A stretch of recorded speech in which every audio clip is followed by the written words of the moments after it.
Hello, hello, hello, everybody. Happy Talk Tuesday. Aha. I love this filter because it flips the screen and then you can see what I'm wearing, which is what? And I am enough. The navy I am enough, affirmed armor shirt. Super excited. This is our last Talk Tuesday of the year, but it is or may not be our last interview of the year because we are having faith and we are hopeful that we will have Alex on the show before the end of the year. But I'm super excited about today's guest. We have Brenda Palmer. Brenda Palmer on, and she is one of my One LA family, or she's a member of the One LA. She's family, like in that regard, and super excited for you all to hear her story. Super inspirational. Um, Thank you all for joining. This is literally our last Talk Tuesday of the year. I was gonna say I can't believe we made it, but I believe it. We did it. It was a lot of fun. We learned a lot. We laughed a lot, and we got through it together. And so I'm super excited and super thankful for you guys, for your continued support, for laughing and learning with me. Super excited for next year. No idea what we have in store. Thank you, Tiara. Pin comment. Um, yeah, so it's good. I don't know if you saw my last live when I talked about myself for a little bit, speaking about gratitude and speaking about, just being super thankful. And so I'm super thankful to be here with you guys again. Our last Talk Tuesday. Brenda's in the room, so we are going to get started.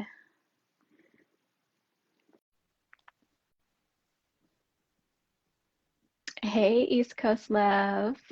Where are you guys tuning in? Put it in the comments. Hey, Brenda. Hi, How are you? I'm good. How are you? I am well, thank you. I feel like I'm tuning into One LA, like the experience. Like this, that's so funny. No, It feels yes, it feels good. And yes. so actually, so I'll give you a second to introduce yourself, but so I am new to LA, new-ish, right, to Okay, LA. And before I moved, I had joined One LA, through virtually. right, through the ether, internet. And so it was warming to see your face and Ty's face and like how you got it was a very warming experience. And then I moved with the thought that I would be joining One LA. Right. Um, and literally the church shut down that weekend. And Hmm. so it was also just good to be, for me, it was a smooth transition, right? Because that was just sort of how I had been enjoying service. But your face is always welcoming, and so thank you for Aw. that. No, that it's so. This is interesting how all of that happened. I feel like it's interesting because before we like moved online, Pastor Stephanie had me do like the announcements at the end, like that she would normally do. And I Yep. think I did it like once or twice before we ended up in a pandemic. I said the Lord was trying to save me because I did not like even doing like the pre-show. That was not like I was always there, but mm-mm. And I'm like, God how I wanted end you to up, do it. it had to He be wanted a to, God thing. I'm like, how did and I end we up we in needed front you. of the camera? It's We needed you crazy. there. We Yeah, needed you there. no, but But I so love let's it. get. I think that's amazing. But I want to get started. So I know about who you are, but I think your journey is incredibly inspiring, and I want to give you a chance to share that with the audience today. And so, Brenda, if you could please introduce yourself, tell us who you are and what you do currently for work. Okay, yeah. So I'm Brenda Palmer. I was born and raised on the west side of Chicago, and now I reside on the west coast in LA. Hey. Uh, but yeah, I am currently the head of production for the Potter's House at One LA in Denver, which is a very fairly like recent transition, I guess, for like permanent reasons. But yeah, like that's what I do. I'm actually like in the middle of a shoot right now. But yeah, like so I love it. You know, it's been a great transition season for me. Hardworking woman. Okay, so my next question is when you were younger, when you were a little girl, what did you want to be when you grew up? And what was like the motivating factor behind that? Okay, so when I was a little girl, I always wanted to be okay. First, I wanted to be the first girl in the NBA because Love and Basketball is my favorite movie, right? Me too. Like, 32. That's Monica Wright. Yes. yes, I really thought that was gonna happen. I didn't even play basketball in college, so of course, clearly that ended very soon. Okay. But then I always wanted to, so I loved basketball and I love music. Like, so I always wanted to be a music producer actually. And Really? it's what I had a full ride to Mississippi Valley State. It was what I went to study for. Wow. And when I got there, like the day it was time to register for classes, my program was not accredited. So it was like the whole Hmm. reason I went there, I couldn't be there. So it was really weird, but I think it all worked out. And it was interesting because I feel like college was something I did because it's like what you're supposed to do. And my Hmm. parents was not having it no other way. But I For feel like sure. I didn't really, I've always been a creative, but I never really knew about a lot of like creative careers or whatever. So For I sure. played around with a lot of stuff. I started off in business administration, Then I ended up in like, sorry if you hear the horns, like You can. downtown. We working. And It's then fine. I did information technology with like barcodes and stuff. And then I was like, oh, I'm not gonna help make the market a beast, so I don't want no parts of this. And then I had a roommate who was like a junior, and she was like, you should do communications. And so then I ended up doing like communications with an emphasis in broadcasting.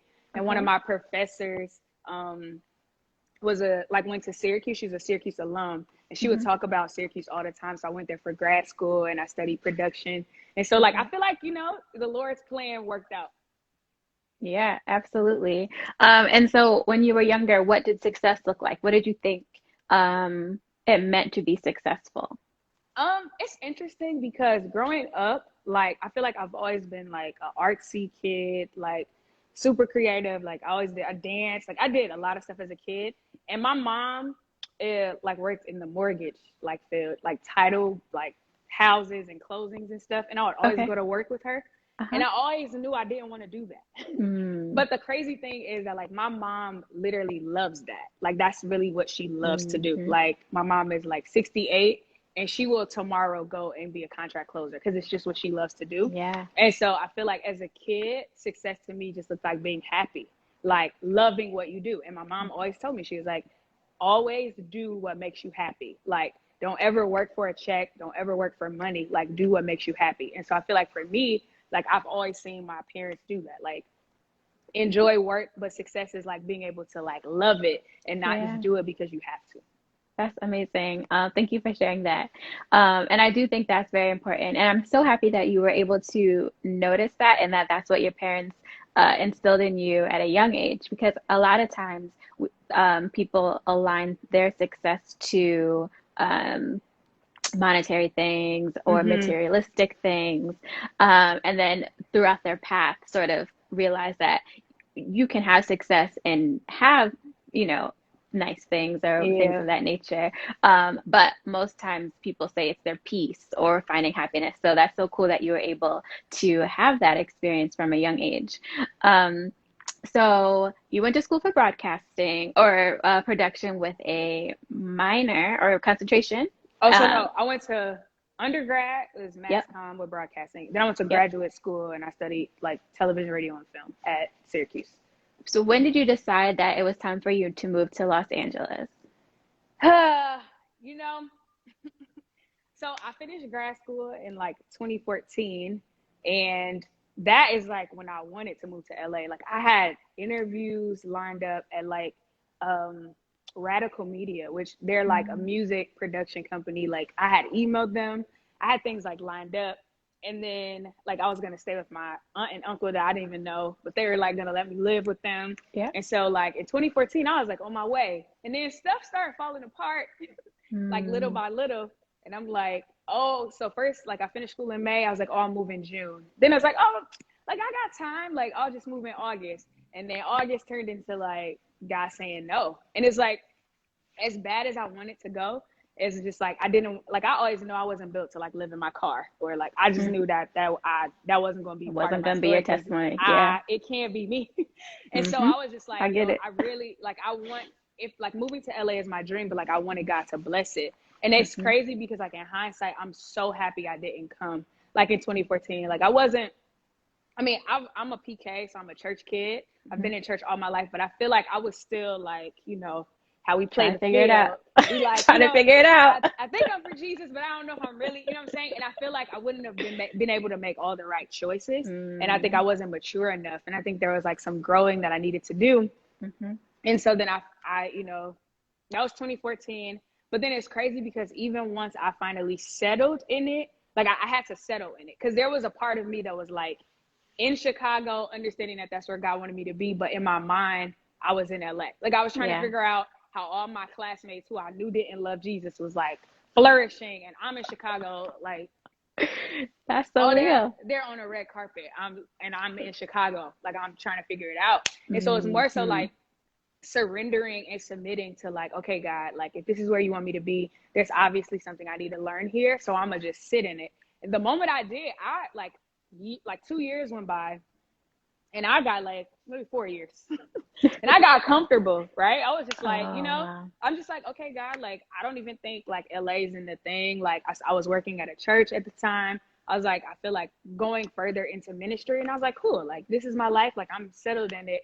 I came to visit LA and it was kind of like, everything was like, oh, you should move here. And I was like, I want to live in LA. My whole like everything had changed. Changed. It was Wow. crazy. I was like, no, I don't want to live here. Like it was crazy. And I told God, I was like, if this is where I'm supposed to be, like I believe that you'll show me, like you'll confirm it. And so like that's just literally what happened. I mean, I experienced something that was like super traumatic that I think kind of woke me up, right? So it's more Mm. like because sometimes when God gives us a word that's supposed to be a seasonal, we live there. We Yeah. set up camp and we're like living there. So it's like he was like, I needed you to stay so that I could build you and develop you, not Oof. settle here, like in this place. And so sometimes he has to shake life up because we get comfortable and we get okay, we Man. settle. Like, cause I always knew that there was more. Even when I was in Chicago, like I would turn down production opportunities because I'm like, no, like I work, work at the church. Like, I'm Church. trying to be loyal. Like I would get opportunities all the time and I would pass them along to my friends. Like, oh, I think they could do a better job. And so I think, we just have to understand and hear God like in real time Mm-hmm. because like he doesn't change, but there are like certain steps that we need to take for certain seasons. And Yeah. so I experienced a rather traumatic event that was like, hey, you awake? Like, are you awake? It's And time. yeah, and so even after that happened, I didn't want to leave, like, because it meant walking away from everything. It meant Mm. starting completely over. Like, and I'm just like, that was 27. I'm like, no, I'm Right. 27. Like, and then if you work in like production, you're supposed to go right after school because the connections are there. Have been Yeah. like 5 years or 4 years. I didn't have, and it's crazy, but it was a faith move. It was like I asked God to confirm it. He did. I set a date. Like I just picked a random date, which turned out to be a very intentional date because it was August 28th. And so it's like Romans 8:28. But I was just like, Mm-hmm. I'm setting a date. I'm buying a I love ticket this. because if I don't, I'm never gonna go. Because Right. I didn't have a plan. Right. Right. I Right. moved. I moved to LA. I was living on an air mattress in the middle of my friend's like living room, and I Sis. was blowing it up every night and putting it down every morning. Listen. And it's like, but without a plan, I was applying for jobs and they were telling me no. Like they weren't even telling me no. It was just no response. And I mean, it was not easy, but I knew, like literally before I came out here, like a person I didn't know gave me a word that said, God's gonna teach you what it means to walk by faith. And so, Wow. of course, we'd be like, okay, yeah, I got Yeah. this. I'm walking. No, walking by faith means when you can't see it and you walk in like it's gonna appear. And it's like, but that's literally been my life. Like every like step or every opportunity I've ever had has been a faith move, but it Mm-hmm. was also a move of obedience. Like every opportunity I've ever had, I can pinpoint it to a step of obedience or something that God required of me. So good. And I remember you sharing a tidbit of this during the Woman Evolve experience, one of the breakout rooms. And I Hmm. was just like, wow, because your story aligned with mine. I moved out here with a plan, but it was not God's plan. And Yeah. so I wasn't on the air mattress, but I was definitely on the couch for 6 months without 7 months for a long time without a job. And I'm like, but I thought you said, and I I, felt that this, and you, but bro, I, I'm like, you call me this struggle? Because this isn't making sense. Like, this is not it. You know, I feel it. But it's so crazy because now it's like it's worth it. Like it was all worth it you, because yes, I know, like I literally understand fully that God is my source, and everything else, any opportunity, any job, any open door is a resource. So it yes, means even if ma'am. those things are not happening for me or nothing's coming through, I'm good because God is my source.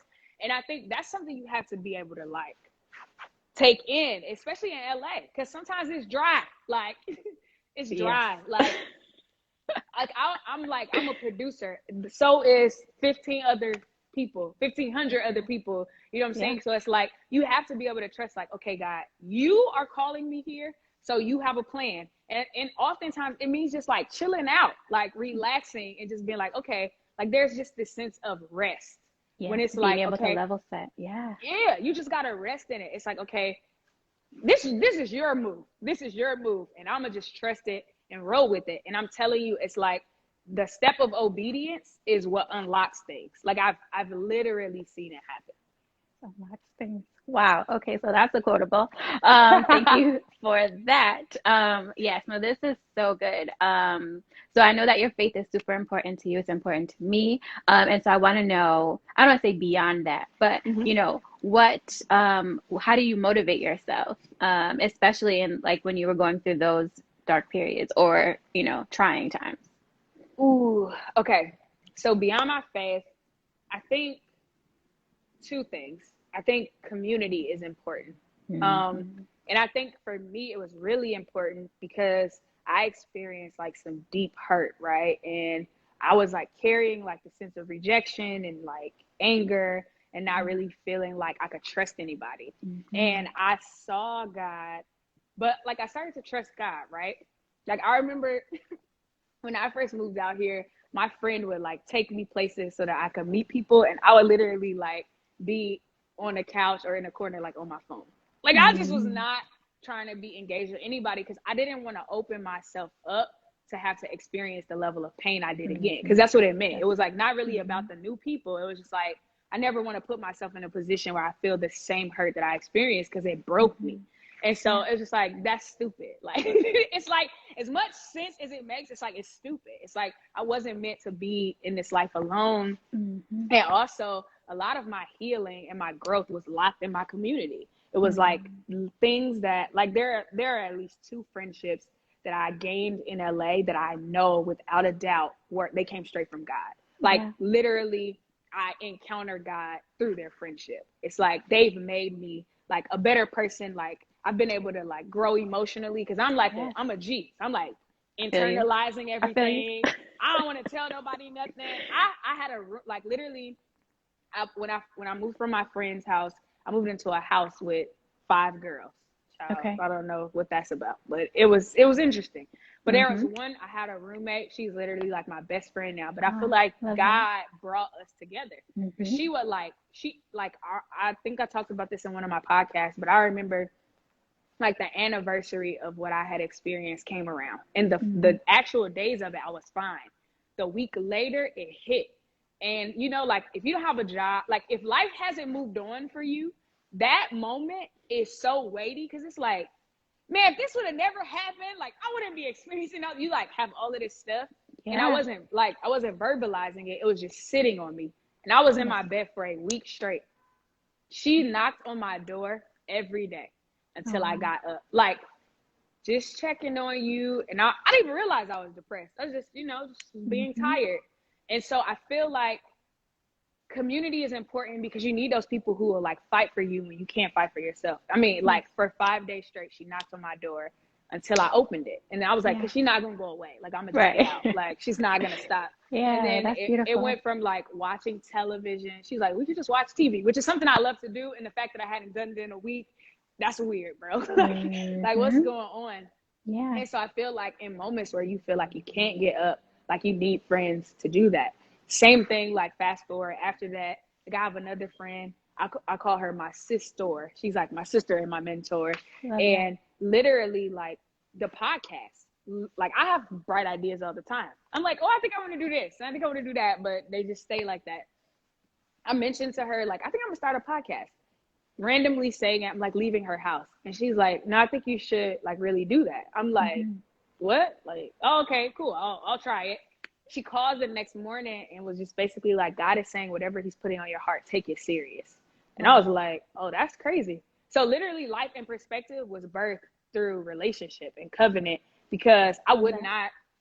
have done it. Like, and what the the podcast that I thought I was gonna have was called I Got Questions. And I just wanted to talk about pop culture and stuff that be happening in the world. I'm like, Right. because I be having questions Got about questions. stuff. That's real. And so God was like, no. And then even I was like, okay, I used to have a vlog when I first moved out here, and I talked about my little like journey or whatever. I was like, I could just convert that to audio and put that up. So then Yeah. when she like gives me the whole like God said take it serious, I'm like, okay, cool. When he starts saying what he wants me to say, I'm like, nah, Mm. bro, you tripping. Like, because the story I share in the first episode, I had never talked about Mhm. that out loud or publicly. And I was like, man, you got to be crazy. And literally, I remember having a moment with him, like, because I started considering all the things that would come from me sharing my story. Yeah. And I'm like, bro, like, no, this is crazy. Because most of the people, like, when I moved away, everybody knew I wanted to move to LA. So they just, chalked it up to that. So I'm like, now I'm Mm-hmm. about to, like, bare my soul. And Yeah. I'm like, no, this isn't it. And God basically asked me the question. He said, do you care more about what people think than what I'm asking you to do? Oof. And I'm like, nah. And so, like, honestly, so when you asked me earlier, like, what is success? For me, it's pleasing God. Like, it's Mm-hmm. making sure that everything that he's ever asked me to do, that I did it. Like, without worrying about the consequences or what it will Yeah. look like or how crazy it may sound or how out of the box it is. It's like, yo, I just want to please God. So that's the motivating factor. Like, what keeps you going? I want to please God. As hard as it is, and to be honest with you, like as outgoing as I am, I would prefer not to ever talk to a camera. Like, I would prefer not to be on no podcast. I don't do no, like, I just be wanting to be chill. Like, I want to be Mm-hmm. behind the camera. And Mm-hmm. he's like, but Mm-hmm. what am I asking you to do? Like, Mm-hmm. and that's really what it boils down to. It's like, even in moments where I don't want to do stuff and I'm good on it all. It's just like at the end of the day, it's like when I meet Jesus, I want him to be like, I'm so proud of you Yeah. because you did like what you were born to do. And it's just like, I just, and it's interesting because as much as I don't want to do it, I'm so unfulfilled when I'm not. Like, That's being a so good. producer is cool, but like, if I'm like, I also host a Bible study, right? And I Yeah. also do a podcast and Yeah. like all these like things that I would prefer not to do. But it's like when I'm not doing them, like when I'm not recording for my podcast, I'm so unfulfilled. Like, it's so weird. It's like the smallest things bring me so much satisfaction. And it's like, Yeah. because honestly, wrapped in those things is what Mm-hmm. God created me to Your do. And so purpose. that's, Yeah. yeah. And so it's like, that's why nothing else can take that place. That is so amazing. And I think this week I just tapped into being okay with what God is calling me to do. And I know that for sure in 2021 or tomorrow, like things are going to start align differently, right? So this Yep. year was great. Like I've had some major wins.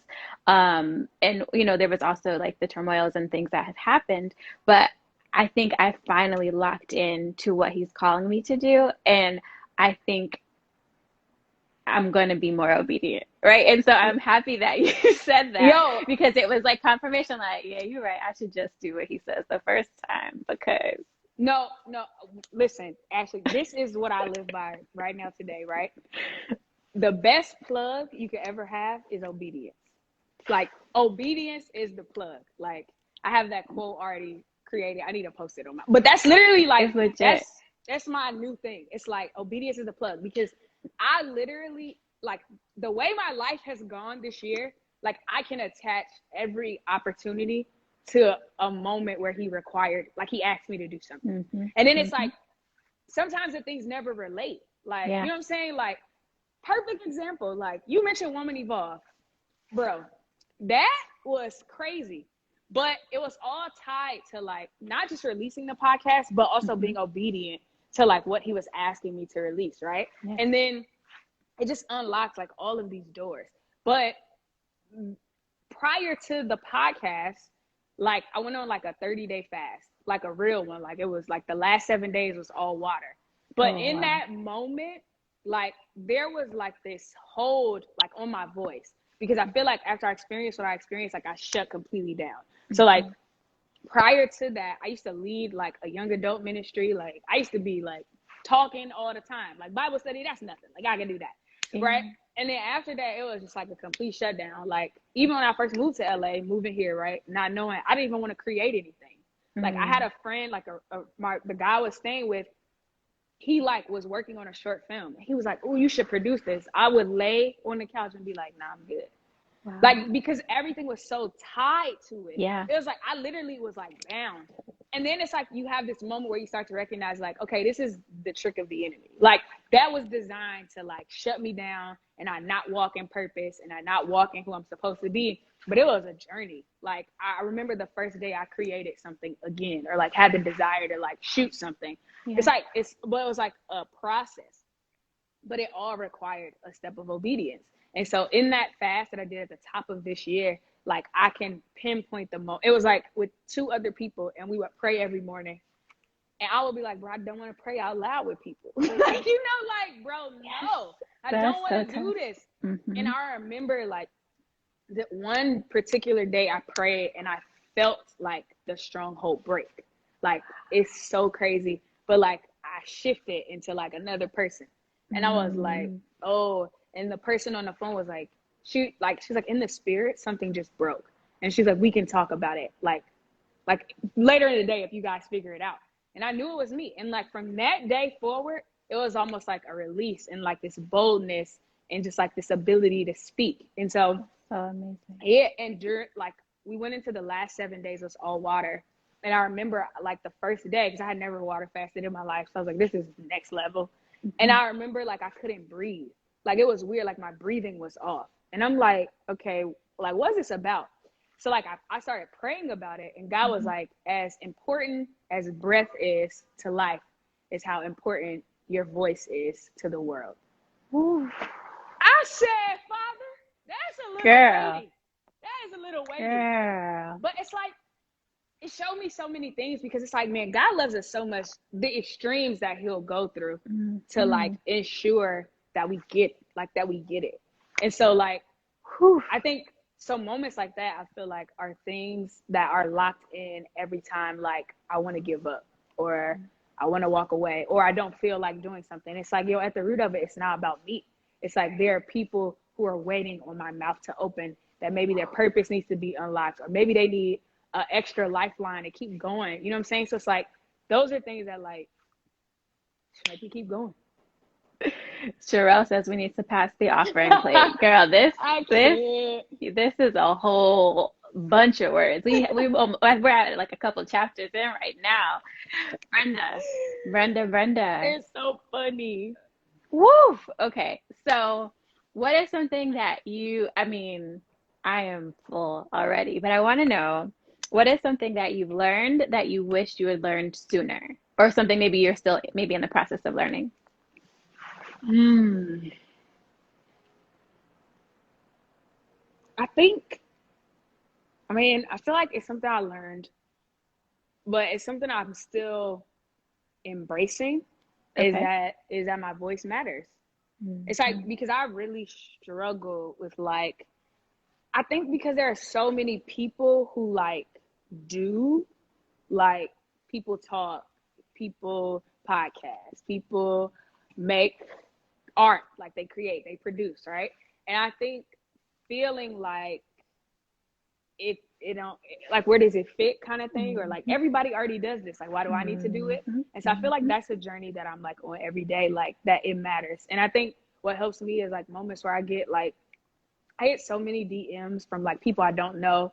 Like the other day, I got one from a girl in South Africa, and she's like, "I'm listening to your podcast, and I connect with it so much." Like stuff like that takes Yeah. me out because it's like, dang, like, and being okay with just impacting the one.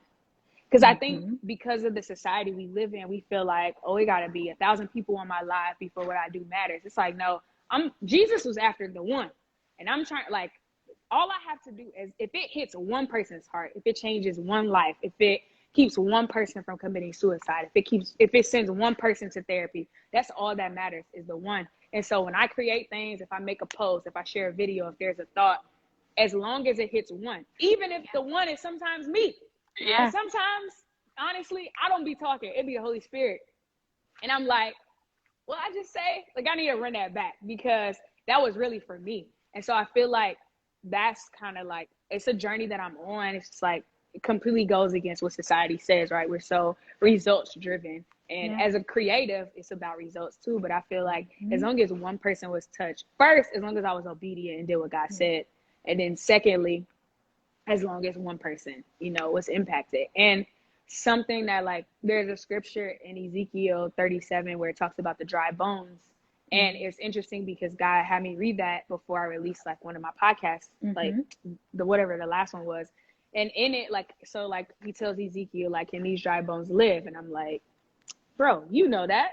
And so then, and so then basically like God tells Ezekiel what to say, and then dry bones turn into a whole person. And so when God is like, we're having this conversation, this dialogue about it, he's like, I never asked Ezekiel to turn the dry bones into a person. I just asked him to speak. So it's like, we are so focused on like trying to make it happen when really the work that we have to do is in the step of obedience and then trusting that like God's going to be the one to do it. And so that brought me so much peace because it's like, oh, you're not asking me to like release the podcast and drop it off at everybody's door and ask them like, hey, did you get some out Did of you that? Like, listen? did this work for Right. you? Like, did you Exactly. apply this to this? He's like, no, that's me. Like, that's I'm Mm-hmm. God. And so I think if we stop trying to do God's job and just do ours, which is take the step of obedience, like we could coast.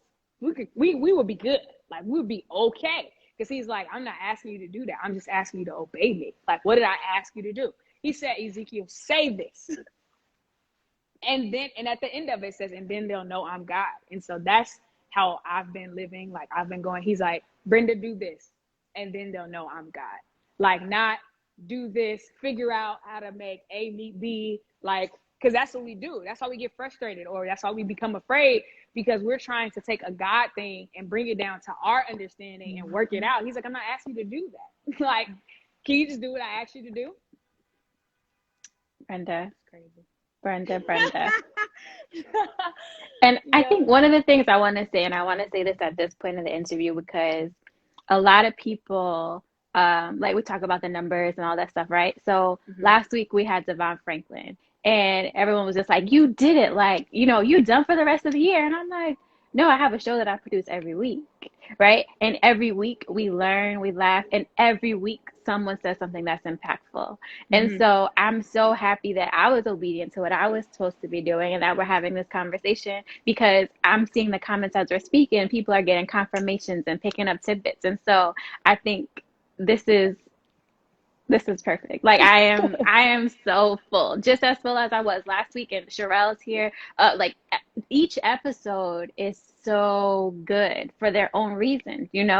And Yeah. so I want to say thank you for being on the show. I know that you are working, so I don't want to take up too much more of your You're time. fine. You're Okay, this is fine. truly like I am so full, like for real, for real. And I feel like we need to be friends, like safely, Yes. safely in the No, world.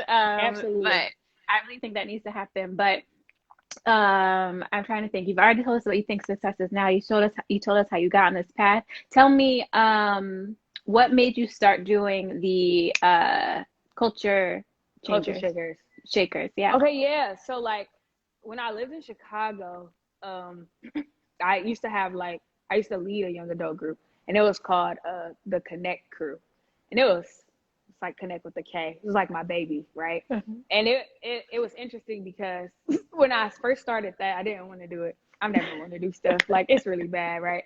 And it started off with maybe like 5 people. And we would like meet in this house. And then the moment I started to take it serious, like, because it was considered it was a young adult ministry, but then we started meeting for small groups. So they would give us notes, right? Mm-hmm. And I would just go through the notes and be like, yeah, this is what this says. Like, we'll turn to this. Like, it was so whack. Because I really didn't want to do it. So I was not putting anything into it. Right. So then I finally like started to like study. I started to like, God started to like open my eyes to like I never read the Bible and would get so much revelation until I started to like pay attention, like start to really take it serious. And then it started to like grow. We went from 5 people, and over the course of a year, we had like 60 to 70 people that were like a part of the community. And like God would like literally meet us there. Like people were receiving like deliverance, like people were getting saved. Like we started having like worship nights, and it was amazing, right? And so sometimes when you walk away from a space that maybe wasn't as healthy for you, or it was just like the season is up, we sometimes think that what God did, like how he moved through us, is tied to that place. And so for me, I felt like that. I felt like that was a place where I kind of like started to walk in, understand the call of my life and walk in ministry. And so I ended up moving into a house in LA, and like God kept putting on my heart, like, you need to start a Bible study. And I'm like, no, I don't. Like, I don't need to start a Bible study. Like, and I lived in a big house, like in Van Nuys. Like we had all of this space in our living room and dining room. We have no furniture really. We had one couch in this huge space. So I just started hosting Bible studies there, like crazy. And people were showing up, like random people, just groups of people. It was really weird. And so then it like just became a thing. So then I started working at TBN, which was like a 4-hour commute from LA. And then Bible study had to shut down. Yeah. Yes, it was a lot. Too much. I'm like, y'all, it's a lot. And so then when we entered the pandemic, like the first, like February, I think, or March, maybe February 19th, I had a all overnight prayer thing, right? It was probably like 7 people there. But I know that was a step of obedience. Like it was something I needed to do. And so like I rented this space out. We had like this overnight prayer. We streamed it on Instagram. Like it was really random. But I know that it's like God was like giving me baby steps. Like I know that was a seed for something. And so that's kind of like Culture Shakers is now a virtual Bible study, but there's like so much vision for it. Like I want to do a conference. I have worship nights. They're called The Pursuit, but that's a part of Culture Shakers. I'm actually considering doing like a virtual one super soon. But yeah, like, and it's just like this, because I feel like I'm one of those people who are like, I super love Jesus. Like I'm sold out to him, but I also know that I'm called to influence culture, right? And I feel like we don't have a lot of people who can acknowledge that, because they get caught in the compromise when it comes to like influencing culture. And so I feel like Culture Shakers is just like a place to equip people to like own who you are. Like you can be a bomb stylist and still love Jesus, right? And still influence that space. And I feel like there's a scripture like where like Jesus tells us to go into all the world. And we think that that's just like a scripture so that people can know Jesus. No, go into all the world means go into the places and influence them so that they look like the kingdom of God. Now Jesus can come back because we've taken over everything. And I think we don't always enter spaces like that, right? Oftentimes we enter spaces and we hide our light. And it's like, you don't got to be super saved. Like for me, it's literally just being myself. Like I'm gonna smile, I'm gonna make you laugh. And you'll be like, dang, why are you so happy? Well, child, I know Jesus. You know what I'm saying? Jesus like, is my homeboy, period. Yeah, it's like just what it is. And so I think like that's really what's at the heart of Culture Shakers. It's just like equipping people and making them feel comfortable with like going into a room and shifting it. And so people want to know. It's like, I think we miss that sometimes because we feel like we got to like use all this dialect and this language that don't mean anything. It's like, no, meet people where they are. Like Jesus, you think when he turned water into wine, he was telling people they shouldn't be drinking? Or do you think they were so amazed by the miracle that he did where they wanted to know who was this man who just turned water into wine? You know what I'm saying? So I feel like we got to know how to be normal, but also like be bold about your faith. Like I don't got to talk about Jesus for you to meet him. Like you can just encounter him the way that I like, you know what I'm saying? So that's like the heart of Culture Shakers. I love that. Okay. So, how can we support you? What projects do you have coming up? All of the things, where do we go to support Brenda? Oh, that's a great question. No, I'm just playing. So I have on my Instagram, I have like a link in my bio. It has Like you can sign up for Culture Shakers. The people that go to Culture Shakers are gonna be excited about this if they in the live, but we're gonna officially do it like every second and fourth Monday. We're gonna finally commit, you know. Amen. Amen. 2021 is about sacrifice and commitment and consistency. So I'm working on that. Also, season 2 of my podcast is coming in January. It's visual, so that's why it's taking a long time. But I have like a couple of episodes already shot, and so that podcast. But you can listen to season 1 everywhere that podcasts are available: Spotify, iTunes, what is it? Google something. I Yep. don't have an Android, so I don't know. But like Yeah, Google Play or Google something like Play or that. something, Amazon Music, Yep, like all of it. y'all know where to find the All podcast. it's all the places. Yes, no. And then no, that's it. Like you can hit I have a text number too. It's in my bio. So you guys can text me. I'm creating a community. So I like to talk to people and engage with them. So I'll be like sending devotionals and like little encouraging things to people who really want it. So the text, you could just text me. That's in my bio, like my Instagram profile thing too. Perfect. That's All cool. right, so we'll definitely link all of Brenda's goings-ons in the show notes. And so as we wrap up, this has been incredibly amazing. I'm so happy that we were able to do this in a quick turnaround time. Yes. Thank you for having me. No, thank you. Seriously, this is our last Talk Tuesday of the year. We are praying that we have one more special episode, but this is our last Talk Tuesday. So this is very special and monumentous for us. Yes. And so, Brenda, I am the amateur expert and I claim to know a little bit about a lot. And so I would love for you to please share a random fact, tidbit of information. It could be Snapple fact, just something that I can say Brenda taught me. Wow. Random facts. That's it. What we got? I don't know. I don't know if I have a random fact, but I mean, I'll use my own life. Did you know that people can still be born even if their mother's tubes are tied? I don't think I knew that. Tubes are tied, but you they can still have children. Still, wow. I was born that way. But that was quite a surprise. I'm like, I don't have but I was born that way. My mom had her tubes tied. My brother that's next to me we're 13 years apart. My mama was not having no more kids. She was done. So she thought she was. So she thought. Surprise. Well, you said, wow, I didn't expect. That's probably the most random fact I have for you because I don't have one. That is perfect. That was actually on the money. Thank you. Brenda, thank you again for being on the show. We just have to be still and smile at the camera awkwardly, but it will help us have a cute still at the end for posting. Okay. So 5 seconds, we just got to be still. You ready? Mm-hmm. Perfect. This has been amazing. I know it's super awkward, but I was like, they mess with you at the end when you have to pick, and then it's like all distorted. I don't have no cover photo. So I started doing this. Many blessings to you and all of your projects. Super excited for what you have to come. Can't wait to support you. And thank you again for being on this show. No, thank you for having me. This was great, Ashlee. And we got to connect. Yes. Got to connect. We will do that. All right, everyone. Have a great day, and we will see you soon.